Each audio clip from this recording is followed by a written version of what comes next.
క్రిష్ చాలా సంతోషంగా సత్య దగ్గరకు వచ్చి నా సంపంగి డేట్ ఆఫ్ బర్త్ నాకు తెలిసిపోయిందో అని చెప్పేసి అయితే చాలా ఆనందపడుతూ ఉంటాడు. ఇంతలో అక్కడ ఉన్న సత్య కూడా చాలా సంతోషిస్తూ ఉంటుంది. నువ్వు పుట్టింది ఎప్పుడో తెలుసా? నాకు తెలిసిపోయింది. అదే 20 మార్చ్ 1999 అని చెప్పేసి అయితే అంటూ ఉంటాడు. ఆ మాటలు వినగానే అక్కడ ఉన్న సత్య అయితే అవును మీరు బాగా కనిపెట్టేశారు అని చెప్పేసి అయితే అంటూ ఉంటుంది.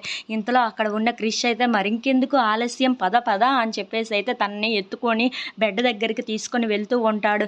ఇంతలో అక్కడ ఉన్న సత్య అయితే చాలా సిగ్గుపడిపోతూ క్రిష్‌ని చూస్తూ ఉండిపోతుంది. అక్కడ ఉన్న క్రిష్ కూడా సత్యను చూస్తూ ఇక ఈరోజు ఆగేదే లేదు అని చెప్పేసి అయితే అనుకుంటూ తన బెడ్ దగ్గరికైతే తీసుకొని వెళ్తూ ఉంటాడు. అక్కడ ఉన్న సత్యను అయితే బెడ్ మీద వేసి సత్య ఈరోజు చూసుకుందాం అని చెప్పేసి అయితే అంటూ ఉంటాడు. ఆ మాటలకి అక్కడ ఉన్న సత్య అయితే చాలా సిగ్గుపడిపోతూ ఉంటుంది.